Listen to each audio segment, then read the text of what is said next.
Nous avons le plaisir aujourd'hui d'accueillir Elisabeth Lombard dans notre galerie, ici à Dunia, à Muret. Elisabeth Lombard, elle est artiste toulousaine, elle utilise pas mal de techniques différentes dont elle va nous expliquer un peu avec cette belle expo qu'elle avait chez nous il y a un bon moment. Ici, nous sommes chez Dunia, une association culturelle, et nous organisons des expositions d'art contemporain tous les 2 mois. Donc c'est un grand plaisir pour nous d'inviter Elisabeth Lombard pour parler de son travail très intéressant, très détaillé, mais donc je vous laisse à découvrir vous-même.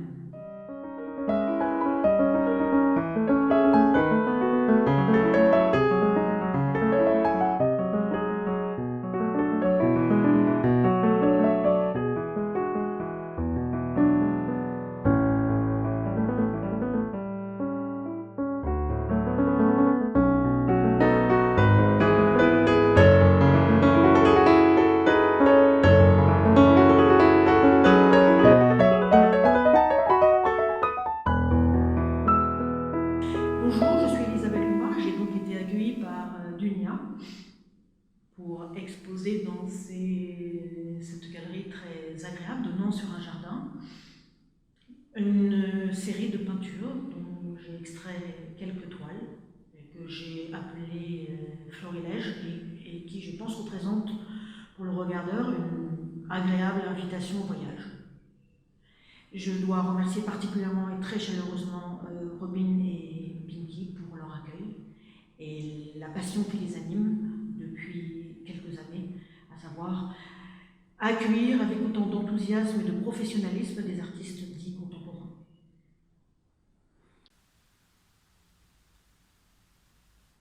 J'évoquerai dans le désordre Vuillard pour sa peinture intimiste, Klimt pour la richesse de ses fonds dorés et la fébrilité de ses modèles, toujours sur le fil de l'inquiétude, Egon Schiele pour l'extrême liberté de ses nus, la peinture médiévale pour cette scénographie très particulière où il y a toujours cette ambiguïté dans les échelles de nez, le japonisme, avant, dans l'ordre chronologique, les chinoiseries, le japonisme, l'art pariétal et ma petite mythologie personnelle intérieure qui s'est fabriquée au fur et à mesure des années.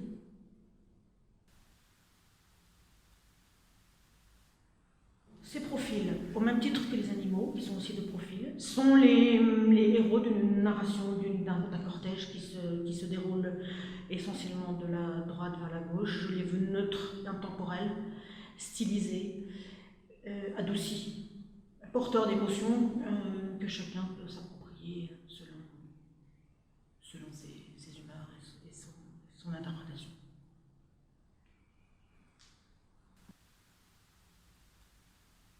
Bloc sprint auprès d'un importateur, c'est ces blocs en bois qui permettent d'imprimer des motifs sur papier de riz, calligraphie. Je me constitue toute une collection de motifs et de personnages, de profils et d'animaux, et que je découpe ensuite et que je peux composer à loisir dans l'image qui se crée. Et je trouve que cette façon de faire en différé permet une très grande liberté de fabrication d'images. J'en viens aux crayons, aux outils. Une diversité de crayons, du plus tendre au plus gras. Et c'est ce que j'appelle moi la palette de mes humeurs. La finesse des profils qui nécessite des pointes assez sèches, assez dures, des mines de plomb. Et puis pour les parties les plus lâchées, les plus tribales, des fusains mouillés, des craies noires, de la plume, du bambou et des plumes sergent-major. Les crayons à la cire, c'est un outil très particulier à déconseiller pour la bonne raison que vous taillez le crayon, il n'en reste pratiquement rien, mais vous avez un trait qui est parfait. Quand vous l'utilisez, vous avez la finesse du trait, il faut le retailler après. Donc c'est un outil qui fond l'été, donc il vous fond dans les mains, mais qui permet un trait très gras, très fin, et sur la toile de lin qui s'utilise parce qu'elle est déjà apprêtée avec un léger médium, qui s'utilise à la manière d'une feuille de papier, donc il y a une certaine lisseur. Il est à la fois souple, fluide et résistant. Et c'est vrai que c'est l'outil que j'ai trouvé le mieux pour ce que j'appelle mes coloriages. Alors la question m'est souvent posée à savoir si j'ai une idée avant de faire une image, une idée préconçue. C'est la question la plus piège qui soit pour un dessinateur, sachant que j'ai certainement un embryon de projet ou une esquisse mentale, que je pense parfois je m'empresse de noter sur la toile, sachant que si je ne la note pas, elle sera perdue pour toujours. Donc je ne fais pas d'esquisse, c'est vraiment ce que j'appelle se jeter sur la toile sans filet.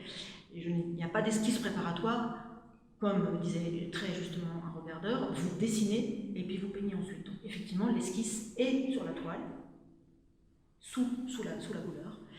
Et quels sont tes projets à venir? Alors, mes projets à venir, sachant que depuis 5 ans, j'encadre un public en fragilité dans une pension de famille à Doma. Et j'ai découvert, à la faveur d'une très belle confiance mutuelle, ce public donc fragile, sans aller dans le détail de leur dossier médical auquel d'ailleurs je n'ai pas accès. Une très belle confiance s'est installée entre eux et moi, et je trouve une forme de liberté qui est propre à ceux qui, entre guillemets, ne savent pas peindre, n'ont jamais peint, ou n'ont pas tenu un pinceau depuis longtemps, ou n'osent plus tenir un pinceau.